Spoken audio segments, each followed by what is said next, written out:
Buenos días, buenas tardes a todos y todas. Gracias por esa puntualidad. Vamos a comenzar hoy o vamos a continuar hoy con este ciclo de webinar dándole valor al próximo congreso de Red Alfamed. En esta ocasión os voy a presentar al doctor Víctor González. El doctor Víctor es doctor en Comunicación y Periodismo por la Universidad Autónoma de Barcelona. Asimismo, tiene maestría y licenciatura en Ciencias de la Comunicación por la Universidad de la Frontera de Chile y título profesional de periodista por la misma institución académica. Tiene estudios de perfeccionamiento continuo en Chile y Alemania relacionados con la formación de profesores y aprendizaje electrónico. Ha sido evaluador de manuscritos en revistas nacionales e internacionales de alta indexación, encontradas en bases de indexación de alto impacto. Actualmente es director de la Dirección General Estudiantil de la Universidad Católica del Norte y académico de la Escuela de Educación de la misma institución académica, donde desarrolla sus actividades docentes y a la misma vez en investigación. Sus líneas de investigación están centradas en tecnología y comunicación educativa y a la misma vez también es director de proyectos institucionales de formación inicial de profesores y director de la Coordinación Estratégica para la Formación Inicial Docente de la Universidad Católica del Norte entre los años 2015-2022. Ha participado en numerosas publicaciones y presentaciones de congresos internacionales chilenos, latinoamericanos e iberoamericanos. Bienvenido, Víctor. Sobre todo, para iniciar, muchísimas gracias por colaborar y por darnos seguramente una sesión que a todos nos va a hacer que nuestro desarrollo del pensamiento crítico estalle. Cuando quieras, puedes tomar la palabra. Bien, muchas gracias Patricia por la presentación. Voy a compartir la pantalla. Ahí está bien, gracias también por la asistencia a los colegas que nos acompañan, por la invitación de compartir algo del conocimiento, del trabajo que hemos venido realizando aquí en la universidad y también con algunos colegas de otras universidades chilenas pensados en aquellos De un favor, elementos, digo. bien, aquellos elementos del pensamiento computacional y de la programación para una alfabetización mediática crítica y creativa, ¿ya? Vamos a tratar de hacer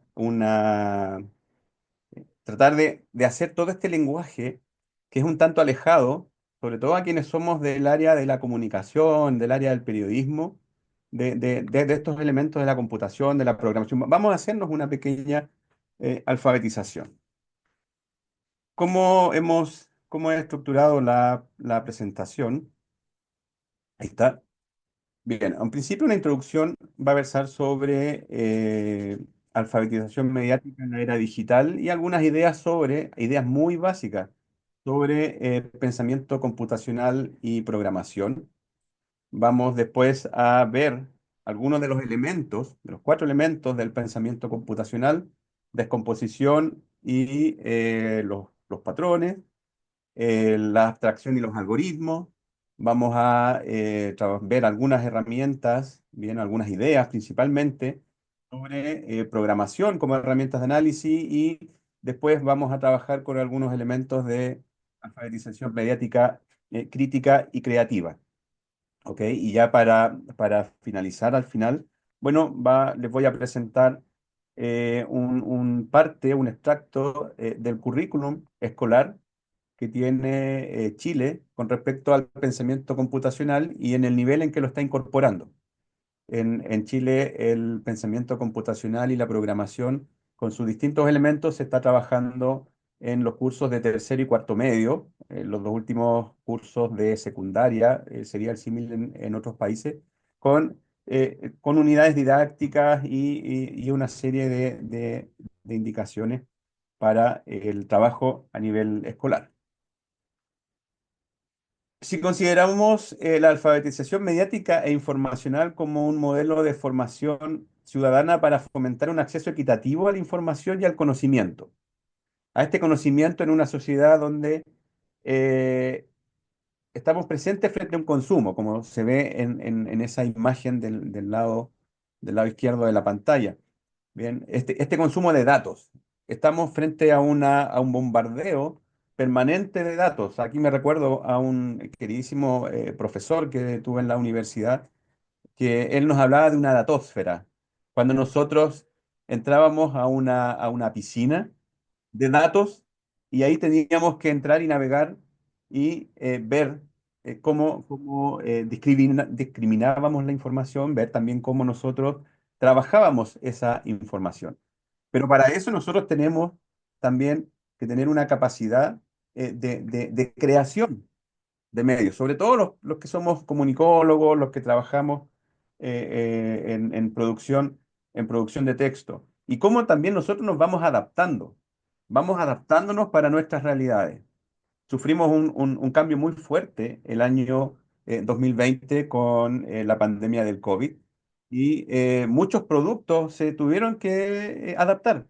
Nuestras instituciones se tuvieron que adaptar. Algunas permanecen, otras volvieron a una presencialidad, pero ya se ve de una manera diferente. Ya se dice en el común que los medios llegaron y llegaron para quedarse, la internet llegó, lo digital llegó, pero había llegado hace mucho tiempo atrás. Por lo tanto, queda ahora que nosotros vayamos alfabetizando, vayamos entregando cada vez modelos más creativos de fomentar accesos participativos a la información. Y aquí hay un tema que nosotros consideramos como clave. Esto lo venimos trabajando en un proyecto también con compañeros de la Universidad de Chile, de la Universidad Austral de Chile también y de la Universidad de O'Higgins, sobre el pensamiento computacional y la programación. Un tema también que universidades chilenas lo están trabajando para incorporarlo dentro de sus aulas. Es decir, en el desarrollo de habilidades. ¿Habilidades para qué? Para resolución de problemas, ¿ya? Para prepararnos ante un mundo de incertezas, para fomentar el pensamiento crítico y la creatividad. Poder aplicar esto en diferentes materias no es algo propio solamente de la computación. Si tomamos estrategias de la computación, tomamos estrategias de la programación, pero las aplicamos a nuestros diferentes campos, ¿ya? Por eso en el sentido del desarrollo de habilidades que sean transferibles. Y aquí aparecen estos elementos del pensamiento computacional y la programación. Son estos cuatro elementos: la descomposición, la abstracción, los algoritmos y el reconocimiento de patrones. Bien, ahí donde lo estábamos trabajando en ese proyecto, ahí les dejo el link. Dice el proyecto tilo.dcc.uchile.cl, que trabajábamos el pensamiento computacional para la formación de profesorado. Bien, para la resolución de problemas. Bien, y acá yo les planteo cómo esto lo podemos llevar hacia la educomunicación. Bien, por eso es hacer el cruce con la alfabetización mediática e informacional. Y el pensamiento computacional y la programación son procesos cognitivos. Por un lado, buscamos el pensamiento abstracto, simplificar un problema, cómo accedemos a la información. Y aquí se me vienen muchas ideas que se planteaban en los videos de Bubble Kinky, ¿bien? De cómo trabajar ciertos elementos, cómo yo accedo a la información, cómo puedo trabajar un producto diferente, producto informativo, producto de contenido. Bien. Otro de los procesos cognitivos que nos permiten identificar ciertos aspectos importantes de la información y desarrollar soluciones que permitan resolver ese problema. También ver cómo, por ejemplo, yo enfrentar una investigación. Si no tengo la manera de cómo llevarla, es decir, muchos de estos procesos nosotros mismos los desarrollamos cotidianamente. Si tenemos una idea de investigación, tenemos un problema ya. ¿Cómo lo trabajo? Empiezo a descomponer, voy a trabajar patrones determinados, sigo un camino determinado, hago abstracciones, me desarrollo un algoritmo a seguir para poder alcanzar mi objetivo, que es la resolución del problema. Pensar siempre en ese elemento, en la resolución del problema. Y aquí yo tengo ese texto eh, de noticia. Bien, no les voy a decir la fuente todavía. Bien, lo voy a dejar para que ustedes, si quieren, pueden ir averiguando. Después veremos las características que tenga. Pero apliquemos algunos de estos elementos del pensamiento computacional y la programación a un texto noticioso, a un análisis de una noticia. La descomposición. Dividir un problema en tareas más pequeñas y manejables. Si el problema es muy grande, tengo que fraccionar. Tengo que trabajarlo desde unidades más pequeñas. Aquí se nos acerca otro concepto también que es el de la arquitectura de información. Es decir, cómo grandes trozos de información los puedo trabajar también en estructuras manejables mucho más pequeñas. Más pequeñas y manejables para enfocarse luego en resolver cada una de esas tareas mucho más específicas. Y yo al hacer un análisis de este texto, tendría que empezar a ver primero, ante esta gran cantidad de información presente en la red, en los diferentes medios, ¿será verdad o no será verdad? Primero, yo he escuchado que ayer el presidente de Estados Unidos publicó una serie de aranceles. Alguien me dijo, o lo leí en X, o alguien publicó una información en TikTok. No sé, publicaron algo. La fuente, determinar dónde está. El contenido, características del contenido. Ahí yo puedo ver también como especialista del periodismo si hay ciertos elementos propios de una noticia, si están o no están presentes. ¿Cómo se difundió esto? ¿Ya? ¿A través de qué herramientas? ¿Con qué recursos? Etcétera. Vamos con el siguiente elemento. Ahí está. El siguiente elemento es la abstracción. Es decir, seleccionar la información relevante para resolver un problema, filtrando la esencial e ignorando aquellos detalles que puedan no ser relacionados o irrelevantes. Y aquí, por ejemplo, algunos elementos clave de toda noticia. ¿Tiene un título? Tiene un título. ¿Hay fuentes? No sabemos si hay fuentes o no hay fuentes. ¿Ya? El contenido me entrega cierta información, me establece este texto que algo pasó en Estados Unidos, que lo determinó, en este caso, el presidente Donald Trump, aplicar cierto tipo de elementos, en este caso aranceles. Hay un listado de algunos países con algunas de las cantidades de los aranceles aplicados. Aparecen ciertos patrones comunes también. ¿Esta noticia qué va a provocar? Impacto económico. ¿Eso qué traduce? Que hay también una cierta tensión en los países. ¿Qué es lo que ocasionó hoy día? Hoy día las noticias estaban señalando que la gran mayoría de las bolsas mundiales habían caído por una información que se había entregado el día de ayer. Y también se entrega después una justificación política en el texto. ¿Cuál es el otro elemento de la abstracción? La intención. ¿Hay una intención detrás? ¿Qué quiere hacer esta intención en este texto informativo? No estamos viendo la calidad del texto, si es verdad, si es mentira, si la información está precisa o no, considerándolo como un texto. Estamos aplicando elementos de pensamiento computacional y programación para poder determinar, en este caso, si un texto informativo ¿ah? es verdadero o es falso, algo que no hemos enfrentado muchas veces y que se ha tratado también en otros webinars, el tema de las fake news, por ejemplo, que para una noticia de la relevancia que puede tener este texto informativo, sería sumamente relevante considerarla si de verdad este texto es verdadero o no es verdadero. Aparecen después los algoritmos, como aquellos pasos y orden a seguir para resolver un problema. El problema nuestro en este momento es que nuestro texto no sabemos si es verdadero o si el texto es falso. ¿Ya? Tenemos que ver la estructura del lenguaje. Bien. Aplicamos ciertos elementos constitutivos del lenguaje como tal. Tratamos de analizar la fuente. Ya podríamos tener ciertas pistas de verdad si este texto es verdadero o no es verdadero. ¿Cómo fue difundido? Si es que este texto yo lo tomé de un informativo, lo tomé de un blog, lo tomé de un post en X o en alguna otra plataforma de intercambio de información, etcétera. Pero vamos siguiendo estos elementos. Voy estableciendo estos hechos. Por lo tanto, yo tendría que ir después a verificar. Y voy a verificar si la información es verdadera o no es verdadera. ¿Y qué es lo que surge acá? Lo que está ahí. Lo que yo les acababa de presentar, me imagino que si ustedes lo vean hasta ahí, sin conocer la noticia, yo hice un ejercicio con una colega previamente, le mostré el texto, colega periodista, bien, y ella me dijo, esto es verdadero. Y así pasó. Y resulta que el texto era falso. ¿Ya?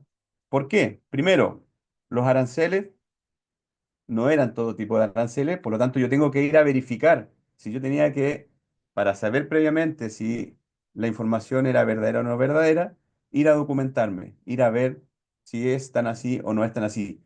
Muchas veces nos está ocurriendo ahora con tanta información, demasiada información que está dando vuelta en la red, que nosotros publicamos inmediatamente lo que recibimos. No hacemos esta verificación previa. Los aranceles eran recíprocos. Yo no estoy defendiendo el tema de los aranceles, por si acaso. Estoy nada más que centrándome en el texto. ¿Qué otra pista yo podría tener también? Rusia e Irán no tienen aranceles con Estados Unidos. Por lo tanto, inmediatamente con esa información, yo podría descartar este texto como tal, como un texto informativo verdadero. ¿Por qué no tienen aranceles? Porque ellos tienen sanciones. Y Estados Unidos no le aplica sanciones a países con los cuales tiene arancel. Además que ahí en rojo yo les dejé las cifras, ¿ya? De cuánto va a ser el arancel verdadero. Y hay otros elementos presentes en el texto también que me podrían indicar que un texto informativo ya pierde su carácter también porque hay otros elementos que lo hacen que esa característica la vaya perdiendo. Por ejemplo, ir adjetivando en los titulares, agregando información que no corresponda. Aquí dice Rusia e Irán en el titular. Bien. Después vemos una medida que genera controversia y preocupación a nivel mundial. Sí, es verdad. Aranceles significativos, eso se pensaba. Bien. Ahora un economista aquí nos podría decir, oye, pero ojo que un arancel de 34% para una economía sí es significativo. ¿Ya? Uno podría decir, alejado completamente de los números, oye, no es tan así, ¿por qué se hizo tanta preocupación? Pero, por ejemplo, en Chile la preocupación está, ¿qué va a pasar con los productos que Chile les vende a Estados Unidos y de los cuales también Chile le compra a Estados Unidos? Entonces, sí tienen cierto impacto, entonces uno podría empezar a revisar con la información, con el texto que está presente, ¿qué otros elementos podrían? Yo sin tener estos datos, yo podría pensar, oh, esta información es verdadera. Ahora, ¿cómo yo produje este texto? Yo no lo saqué ni de las redes sociales, no lo saqué de ningún diario, de ninguna revista, sino que ingresé a una inteligencia artificial generativa, generé un prompt con ciertas características, le entregué la información, hablé de los aranceles, no le dije de los aranceles recíprocos, para ver también si es que la inteligencia artificial iba a buscar el dato preciso. Entonces ahí también hay otro tema para trabajarlo después en otro momento, de qué tan justa y precisa es la inteligencia artificial para entregarme información. Me va a entregar la información que yo quiero que me entregue, ¿ya? Yo le di algunas cifras, le dije los países, la inteligencia artificial no me dijo a mí, ojo que Estados Unidos no le aplicó aranceles a Rusia ni a Irán. No me lo advirtió. No aparece en ningún informativo algún tipo de arancel a esos dos países, sino que la inteligencia artificial, ¿qué es lo que hizo? Me dijo, yo voy a crear un texto según las indicaciones que tú me estás entregando. Y yo le dije a la inteligencia artificial, considera la entrega que el presidente de Estados Unidos le aplicó aranceles a países como Chile con un 30%, China con un 70%, Rusia con un 55%, Irán con un 90% e Israel con un 40%. Entonces la inteligencia artificial me construyó a mí el texto informativo. Y yo, sin ningún problema, podría haberlo difundido ayer en redes o por WhatsApp, haberle dicho a un par de amigos, mira, fíjate lo que publicaron en las redes, lo que se está viralizando. E inmediatamente empezamos a publicar, a distribuir la información sin tener ningún cuidado. ¿Y qué elementos fueron los que se aplicaron en esta oportunidad? Los que están acá, que yo se los fui mostrando también en la presentación. Es decir, yo para poder ver si este texto, el que está aquí, darnos cuenta si es una fake news o no, entramos a revisar la descomposición. Fuentes, no hay fuente. El contenido no es un contenido preciso. ¿Cuál fue la difusión de esto? No sabemos. Puede haber sido WhatsApp, puede haber sido alguna, el Facebook, Instagram. Alguien puede haber escrito el texto o puede haber leído el texto en TikTok, etcétera.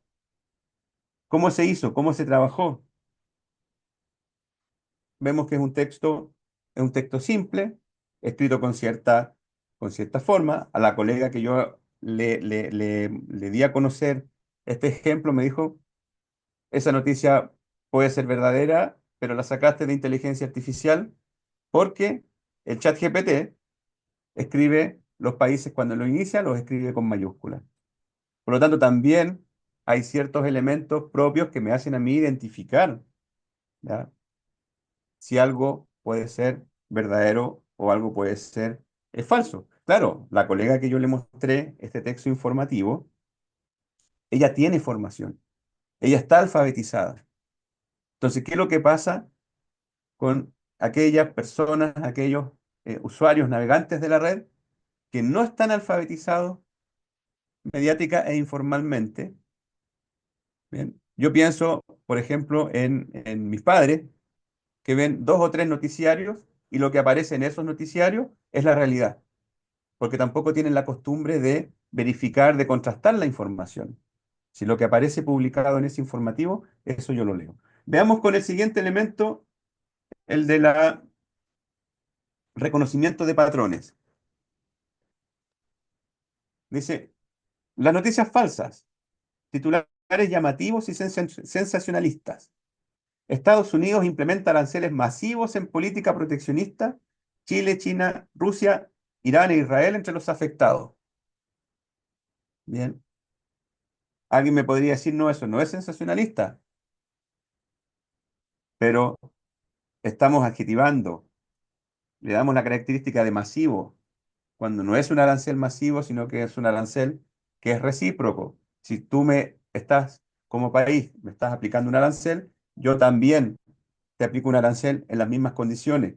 Pero hay países con los cuales Estados Unidos tiene serio conflicto. Por lo tanto, yo aumento el conflicto con eso que yo estoy trabajando ahí. Fuentes inexistentes. No sabemos la fuente. Cuando vemos un informativo, en prensa escrita sobre todo, o en radio, siempre cuando nos llega la información que no es nacional, llega desde alguna agencia o desde algún medio escrito que la publicó. La empresa, citamos la agencia, citamos la fuente. Aquí no está la fuente.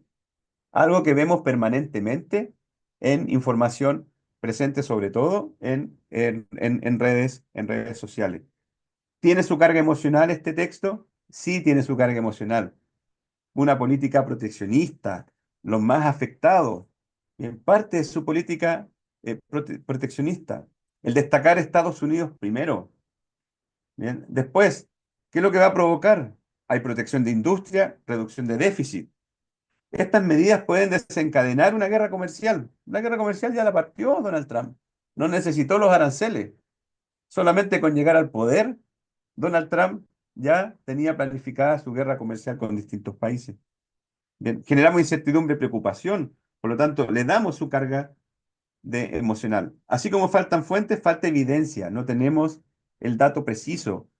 Es decir, muchas veces, cuando nosotros publicamos así, ven acá, por ejemplo, estos elementos que yo estoy remarcando acá del iconográfico, del reconocimiento de patrón, yo hago la referencia a este proyecto. Lo estamos tomando desde ahí.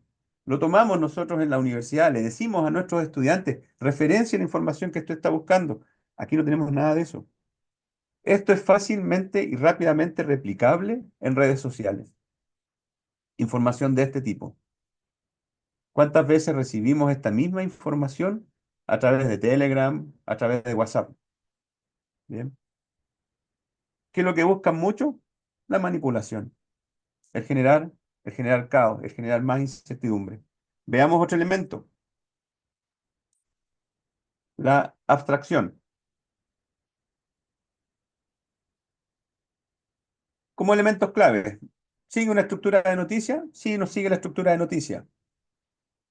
Bien. ¿Tenemos ciertos elementos? Claro, hay elementos que son claves aquí para identificar qué es lo que quiere este texto noticioso. Bien.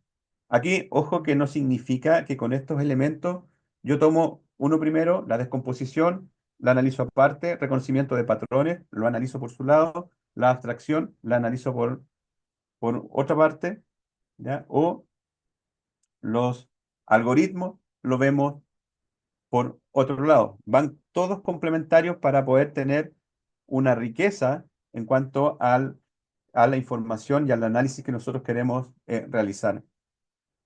Bien, entonces ya teniendo todos estos pasos cubiertos, ya pudiendo nosotros determinar cierto algoritmo típico que se ve presente acá, elementos propios del lenguaje, cómo hacemos este análisis de la información, cómo nosotros vemos a través de qué medio se difundió, si es que recibió verificación o no recibió verificación de hechos, etcétera. Y ahí ya les mostraba también y les hacía el alcance que este texto, por eso lo dejé más grande, con cierta información relevante como básica para determinar también que esto era falso, ¿ya? Y es un texto, repito nuevamente, generado con inteligencia artificial. No fue extraído de ningún informativo, no fue extraído de ningún diario, no fue extraído de ninguna red social. Es un ejercicio muy simple de una información contextualizada que sin ningún problema yo lo puedo tomar y lo puedo llevar a la sala de clase con algún dispositivo, con algún elemento más cercano hacia mis estudiantes y lo trabajamos con elementos como programación. Ya, ¿cómo nosotros programamos para hacer esta lectura? Los trozos cortos de información para poder analizar. ¿Cómo producimos estos elementos? ¿Para qué? Para llevarlos a las redes y empezamos a trabajar y a difundir estos análisis. Y sabemos ciertos elementos. Cuando nosotros ingresamos a Facebook, yo veo este texto, lo más probable es que mañana ingrese de nuevo, voy a tener información similar. Me ocurre lo mismo con TikTok y también me ocurre lo mismo con X. Ahí dice Twitter, pero es X. Pajarito, me gustaba más el pajarito que la X. Bien, por eso preferí dejarlo así. O lo mismo en Instagram. Es decir, es cosa que yo vea un video sobre Donald Trump en TikTok y me van a aparecer cientos de videos de Donald Trump, cientos de cuentas asociadas, entonces tengo que empezar a ver cómo se comporta el algoritmo cada vez que yo le escribí un me gusta. ¿Qué hizo X, Twitter o cualquier otro soporte de microblogging, ¿ya? Cuando yo no estaba? La recomendación que me entregó cuando yo retuiteé un texto. Porque también tengo que hacerme responsable de la desinformación cuando estoy retuiteando información falsa, cuando estoy compartiendo información que no es verdadera. Bien, siguiente. Entonces ahora, llevándolo a estos elementos como de alfabetización mediática crítica, nos aparecen estos dos componentes. Por un lado, la evaluación de la credibilidad de la información. Si yo le aplicara estos dos conceptos al texto anterior, uno podría ver, por ejemplo, dice identificación de sesgos y manipulación. Recordemos el concepto, identificación de sesgos y manipulación. Voy a ir rápido para atrás, aquí. Identificación de sesgos y manipulación. ¿En qué momentos podríamos dejarlo? Si quieren, lo pueden escribir en el chat y después ahí, Patricia, me podrías reenviar el resultado del chat para analizar esto. Bien. Identificación de sesgos y manipulación en el texto. Aquí estamos haciendo un ejercicio de análisis del texto. Eh, Pensemos en nuestras aulas de formación de periodistas, cómo nosotros les transmitimos que en sus textos, sobre todo textos informativos, deben evitar estos elementos que están acá. Identificación de sesgos y manipulación. La comprensión del impacto del algoritmo. Es decir, ¿qué pasa cuando yo hago el clic en el video del TikTok? Cuando yo veo, por ejemplo, que encuentro 5 cuentas de Patricia de Casa Moreno, ¿cuál cuenta de Instagram es la de Patricia de Casa Moreno? La de Patricia que está con el libro, la de Patricia que está con el perro, la de Patricia que está con el logo de Alfamed, ¿ah? La de Patricia que está en la playa, o la de Patricia que está con fondo de estrella. ¿Cuál será la cuenta verdadera de Patricia? Entonces tengo que ver si tiene su identificador de eh, veracidad.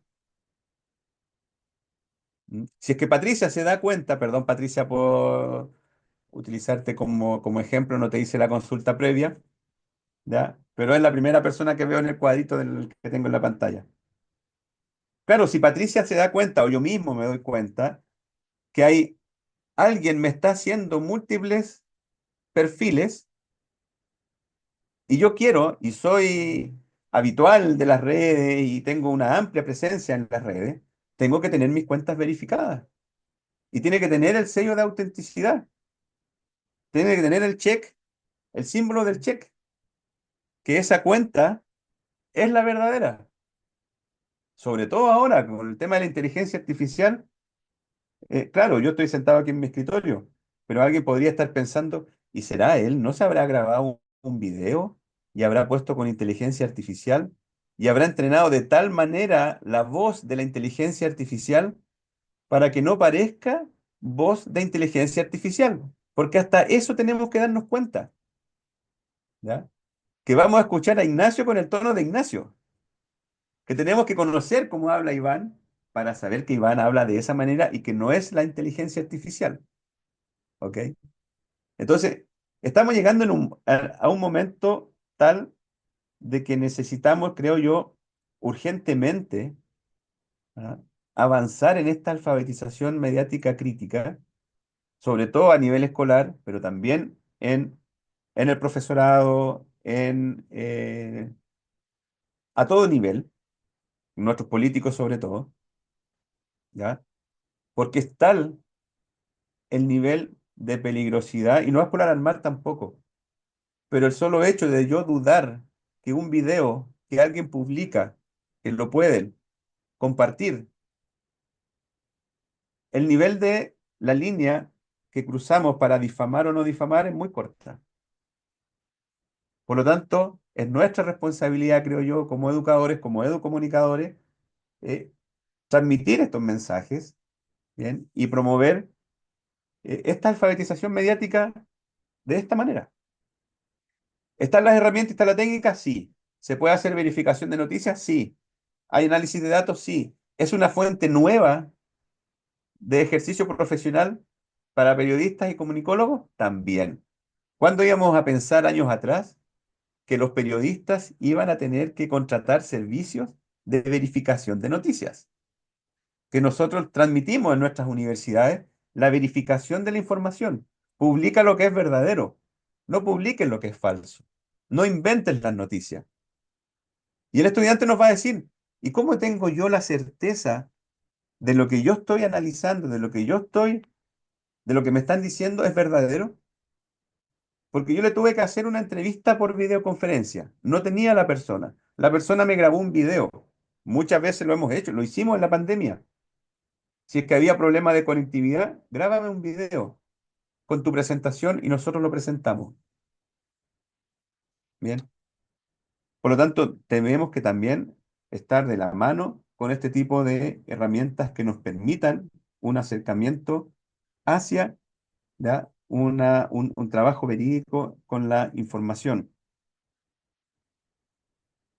Y esta alfabetización mediática crítica debe ir acompañada también de una alfabetización mediática creativa.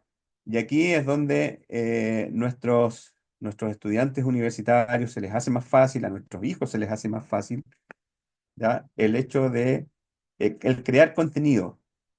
Pero nosotros transmitirles que ese contenido debe ser, obviamente, original, debe tener su cuota de responsabilidad, que combine ciertos elementos de programación y de creatividad y que experimenten.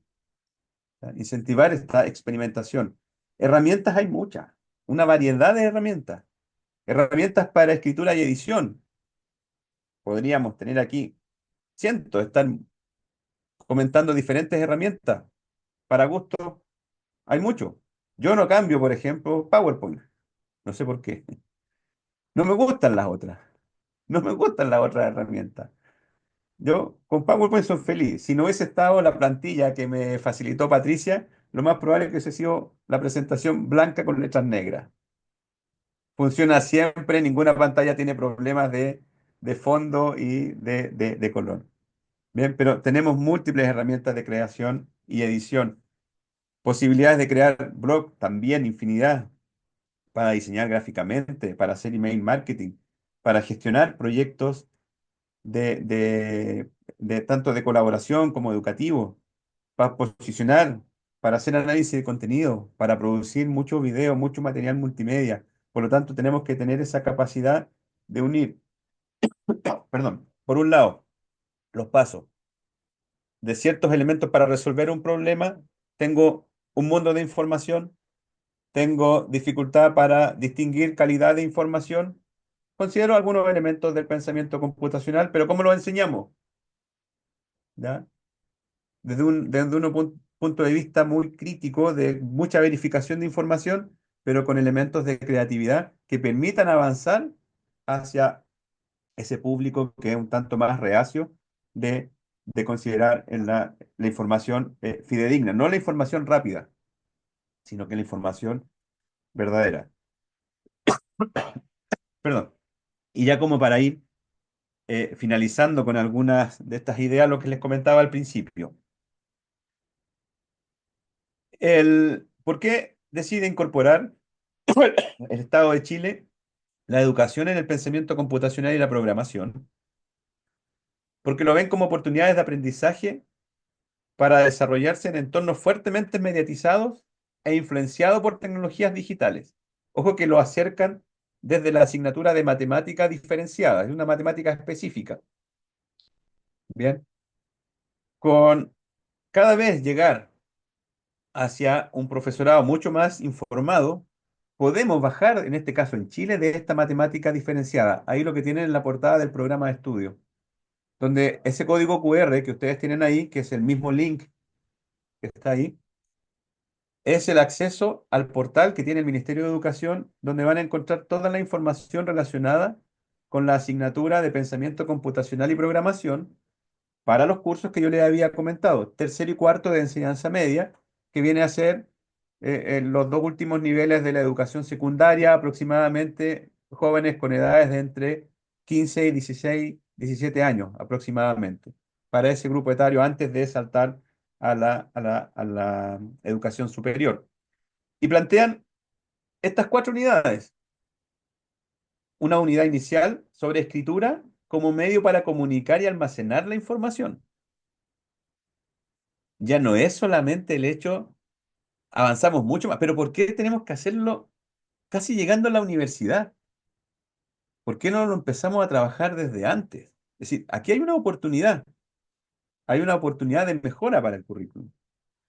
Una segunda unidad sobre la resolución de problemas y las máquinas. Bien, dice crear programas que hacen cálculos utilizando procedimientos matemáticos.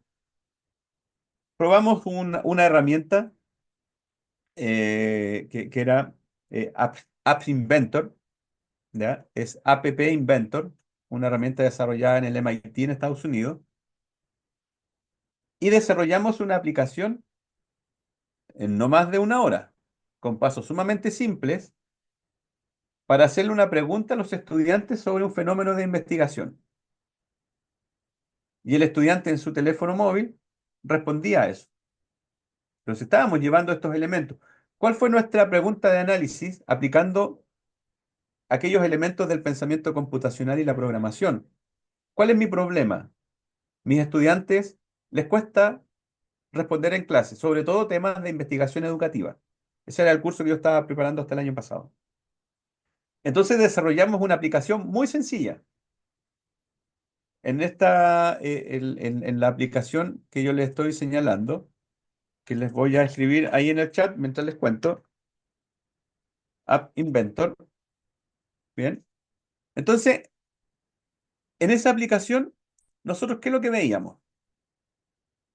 Dos preguntas sencillas, para que el estudiante después, yo cierro la clase o ese tema que estoy trabajando, le hago la pregunta y el estudiante inmediatamente me va a responder cortamente. Le estoy dando la posibilidad de que tome su teléfono móvil y él participe.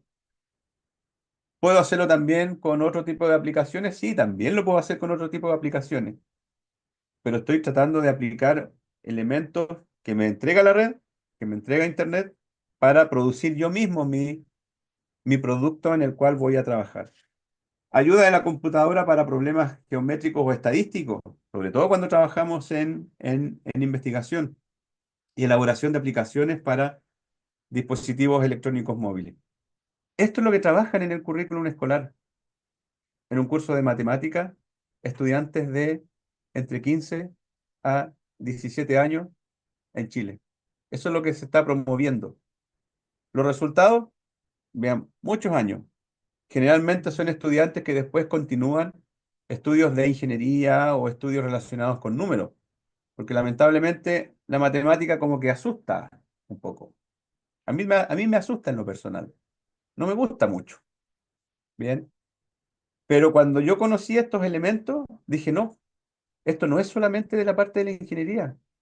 Lo podemos llevar y vi una oportunidad de cómo trabajar un contenido informativo, de cómo trabajar la noticia, cómo trabajar el hecho informativo, ¿ya? Cómo trabajar elementos que están presentes en las redes. Bien.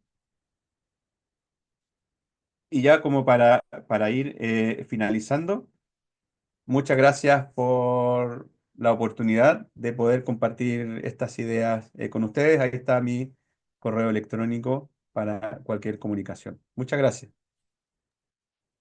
Estimado doctor Víctor, pues le agradecemos por compartir con nosotros su experiencia en esta charla que sin duda ha sido interesante y sumamente didáctica. Y ya hemos estado recibiendo un par de preguntas en el chat que nos gustaría plantearle. La primera es de la doctora Fiorella. Ella dice, ¿qué estrategias pedagógicas pueden aplicarse para desarrollar el pensamiento computacional en estudiantes de colegios y de universidades sin experiencia previa en programación?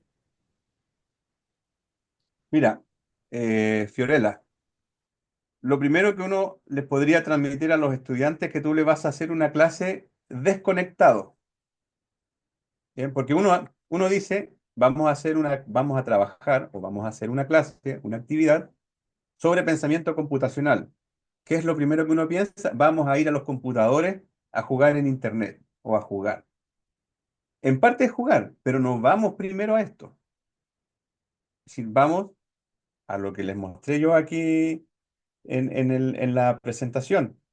Hay ciertos elementos, trabajemos con ciertas estructuras que son propias del lenguaje de la computación.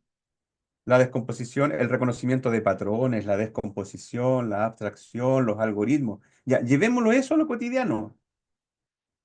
Me pueden decir, "Ya, pero, ¿cómo lo trabajo con mi estudiante?" Bueno, ¿cómo lo haría yo con un niño 5 o 6 años? Bien, tienes un auto, y esto lo vi un ejemplo me estoy recordando un ejemplo que vi en Australia, en una escuela de primaria, y a los niños les enseñaban ciudadanía y les tenían el dibujo de una ciudad, era la alfombra de la sala de clase. Y la profesora nos decía que a los niños les enseñaban conceptos matemáticos y les enseñaban ciudadanía porque les tenían que decir, ¿dónde tienes que ir para caminar desde este punto, avanzar derecho? Les explicaban lo que significaba el diagonal para llegar hacia la plaza, y en la plaza principal estaba el mercado, estaba el banco, estaba la iglesia. ¿Eh? Con un ejemplo puesto en una alfombra de una sala de clase. Entonces el tema es cómo yo plantear lo que les decía al principio. Problema. Primero me desconecto, me olvido de los computadores, tomo los elementos y empiezo a hacer entender a mis estudiantes de aquellos elementos. Algo que está muy cercano, seguramente por la hora. Por ejemplo, tengo que hacerme una paella. ¿Qué elementos tiene una paella? Una comida. Hay cosas que se repiten.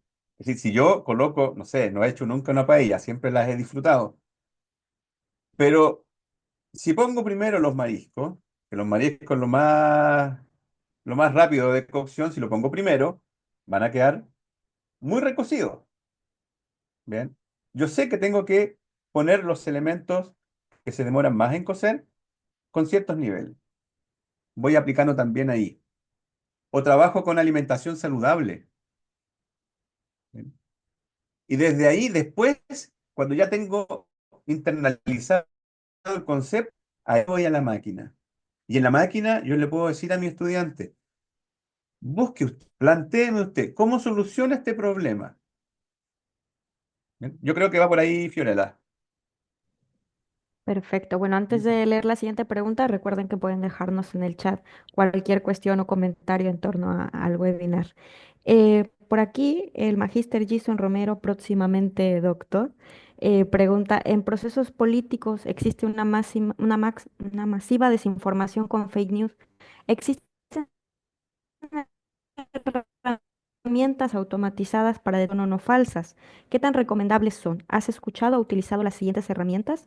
Y nos deja un listado que te voy a enviar por mensaje y pone maldita.es, chequeado, como estas plataformas de fact-checking. Mira, yo no he utilizado las herramientas, ¿ya?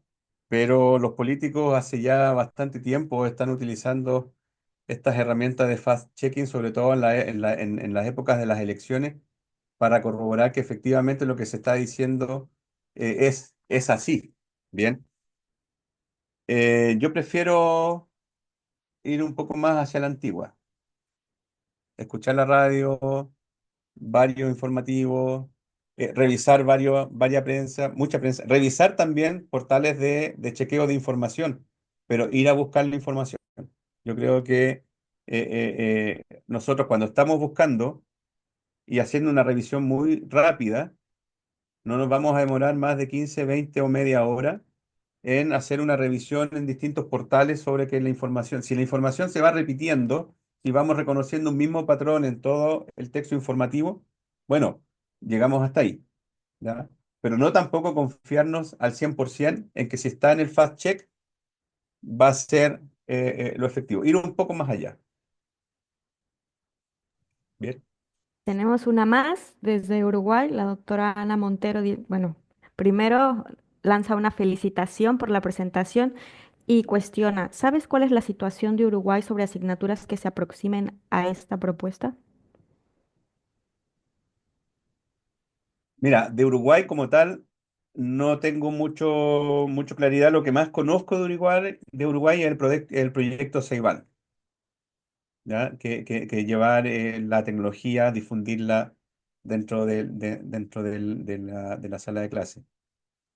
Pero ellos también van a la vanguardia en varios de estos temas. No me extrañaría que ya los tengan incorporados o que nuestro amigo Claudio Rama por ahí también haya trabajado varias de estas ideas, sobre todo cuando las incorpora con elementos de la educación, de la transformación de la educación digital, ¿ya? Pero sí, Uruguay es uno de los países que va a la vanguardia. No lo he visto como tal, no podría afirmar que sí tienen algo, pero en estos ámbitos siempre van también a la vanguardia y van mostrándonos muchos de los avances. Incluso Chile mira mucho también en Latinoamérica a lo que está haciendo Uruguay en la introducción, sobre todo de ciertas herramientas tecnológicas en los espacios escolares.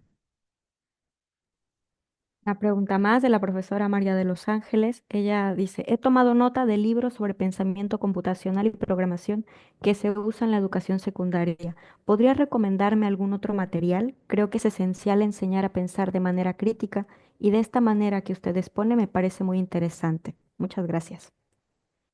Bueno, gracias también a la profesora. Mira, en este momento, material tengo mucho, ¿ya? Ahí yo les dejaba apuntado el correo electrónico sin ningún problema y con completa libertad. Escríbanme y yo les comparto toda la información que tengo. ¿Ya? Hay varios desarrollos. En Estados Unidos se está trabajando mucho de estos elementos de la incorporación del pensamiento computacional en distintas actividades y rutinas naturales. Pero sin ningún problema, ahí estaba el correo electrónico. Se los podemos dejar también. Mientras tanto, ahí lo voy escribiendo. ¿Ya? Y ustedes me escriben y yo les comparto la información que tengo. Muy Ahí les bien. dejé. Perfecto, está en el chat ya. Otra pregunta de Eduardo Loaiza desde Ecuador. Hola, profesor, yo trabajo en AMI con adultos mayores. Consulto, ¿existen estrategias particulares para trabajar con este grupo generacional o hay que adaptar los procesos establecidos para otros grupos? Mira, lo común que puede tener uno para trabajar con diferentes grupos, el partir trabajando desconectado. Con el adulto mayor creo que es mucho más fácil hacer que entienda el concepto que está detrás. Y después trabajamos también el evitar el temor al ir hacia una herramienta que pueda ser un tanto desconocida. A mí me gusta dejar la herramienta para después. Primero, trabajemos desconectados, entendamos qué es lo que hay detrás, cómo funciona estos elementos y va a fluir todo sumamente rápido. Lo he dicho porque yo he trabajado con menores de 10 años, niños muy pequeños, que para trabajar en los talleres de lenguaje y de escritura, tuvimos que llegar a un trato, porque ellos jugaban mucho con los computadores. Entonces yo decía, ¿cómo trabajo estructura literaria? ¿Cómo trabajo la estructura del texto con ellos? Entonces yo llegué a un acuerdo y les dije, yo los voy a dejar que jueguen la mitad de la clase, jueguen el juego que ellos quisieran. Pero la siguiente mitad de la clase, ellos tenían que escribirme la historia del juego que jugaron. Y después yo trabajaba analizando los mismos textos de ellos. Y de esa manera logramos trabajar ese contenido. El estudiante universitario, por sus características, es un tanto más complejo. Y la persona, ya un adulto mayor, el adulto mayor va, va a querer comprender sumamente bien qué es lo que está detrás para después poder innovar y probar algo que es diferente para él. ¿Bien? Muy bien, tenemos una pregunta más que estamos ya, pero es que el chat lo tenemos con ya muchísimos comentarios y felicitaciones, ¿eh? Bueno, como comunicadores, ¿es nuestro deber denunciar y reportar noticias falsas o pasamos por alto, sabiendo de antemano que es mucha la desinformación que existe? Mira, nosotros deberíamos dar a conocer en nuestros ámbitos las noticias que son falsas y de qué manera se están produciendo esas noticias falsas. Pero no podemos estar como policía en la red diciendo que esto es falso, esto es falso, esto es falso, porque el nivel acá decimos, de ser funable, porque nosotros andamos siendo policía del contenido, ese es el descontrol que tenemos en el Internet, también en las redes. Bien, pero si nosotros en nuestros espacios formativos, demostrar, probar con los estudiantes, mira, esto pasa si yo genero este texto, lo que yo les mostré ahí. El texto que yo generé yo lo podría haber compartido con mis estudiantes. Mire, esto es lo que salió en las redes. Le digo a alguien, públicalo. O yo mismo lo puedo publicar con un perfil falso, que así es como se van generando también las mismas redes. O lo puedo pasar después con algún otro portal. O ese texto escrito en ChatGPT lo puedo pasar por algún programa de inteligencia artificial para que me humanice el texto, ¿ya? Y tengo otro problema también. Entonces tengo la inteligencia artificial que humaniza texto creado por inteligencia artificial. Por lo tanto, me queda la oportunidad de que en nuestros espacios formativos nosotros tenemos que dar a conocer estas cosas y de sernos responsables. Y aquí hay unos principios éticos detrás. Y viene el tema de la inteligencia artificial. Y no solo la inteligencia artificial, nosotros cómo éticamente trabajamos la información con la cual tenemos a disposición. Y ese es debe ser nuestro compromiso como comunicadores, como educomunicadores también en este mundo de desinformación, etcétera.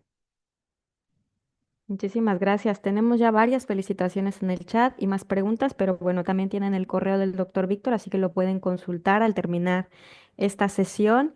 Y bueno, antes de cerrar, queremos recordarles que el próximo 8 de mayo a las 18 horas, hora de España, pues nos contaremos con la participación de la doctora Gabriela Tadeo de la Universidad de Turín, quien nos hablará sobre habilidades transmedia en jóvenes, explorando la creatividad en el entorno digital. Y bueno, esperamos contar con su presencia en esta cita. Muchísimas gracias, doctor Víctor. Ahora cedo la palabra al doctor Ignacio Guadet, el presidente de la red, para que nos brinde más detalles sobre este ciclo de charlas que hemos diseñado con mucho cariño y especialmente para ustedes.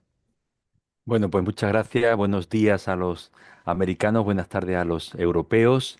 Ha sido un placer. Gracias, Patricia, gracias, Lupita, por vuestra presentación, por vuestra capacidad organizativa y especialmente gracias al doctor González, a nuestro querido colega Víctor, por su intervención, su fantástica intervención. La verdad que nos ha sorprendido a todos ver cómo esta inteligencia artificial generativa es capaz de construir la noticia, de construir la realidad y cómo cada vez tenemos que ser más capaces, no solamente de adoptar un pensamiento crítico, sino también una actitud crítica, porque los medios se mueven mucho con el tema sensorial y emotivo y es un campo que todavía está por explorar.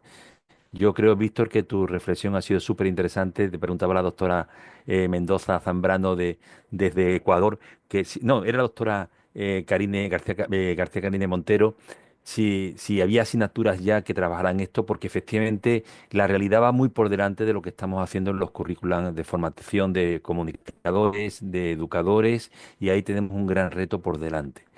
Obviamente la red se dedica a la investigación, pero también la investigación sobre la formación de educadores, de padres, de familias, de profesores, de comunicadores, de políticos, y ahí tenemos un gran reto por delante.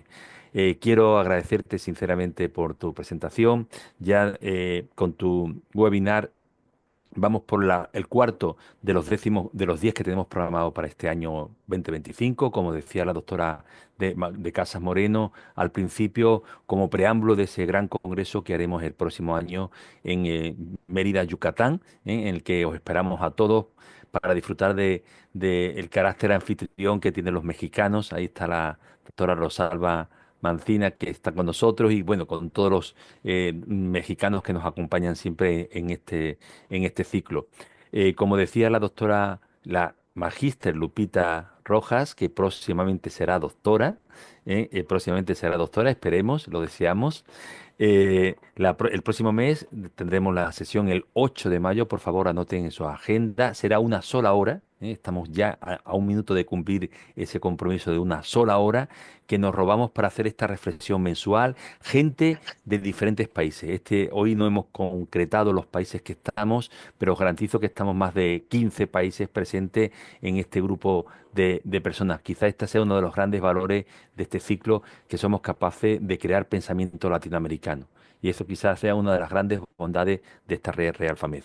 El próximo mes tendremos a una doctora, la doctora Gabriela Tadeo, como decía la magíster Guadalupe Rojas, italiana, de la Universidad de Torino, que nos hablará sobre un tema súper importante también, los transmedia y los jóvenes, explorando la creatividad en el entorno digital. Creo que hay como unos tópicos, unos keywords fundamentales: juventud, transmedia, creatividad, que dan quizá la positividad a todo este universo a veces tan maltratado y tan demonizado como son los medios en la juventud. Quizá Gabriela nos dé un mensaje fuerte para aquellos gobernantes, en gran parte ignorantes, que proponen como solución desterrar los medios de las escuelas y de los entornos educativos, como si eso fuera la solución para solventar el gran problema que tenemos encima de la mesa. La escuela no se creó para ser un feudo cerrado al margen de la sociedad. La escuela se creó para confrontar los problemas sociales y buscar soluciones en su propio foro. Y por tanto, si tenéis posibilidad de esos políticos que toman decisiones de prohibir celulares, prohibir móviles, prohibir tabletas, incluso con uso educativo, desconociendo que la realidad va mucho más allá y que realmente la escuela tiene que ser un reflejo de la realidad, y resolver y proponer e interrogar y reflexionar sobre los problemas, pero a partir de los propios problemas, no rehuyendo de los mismos.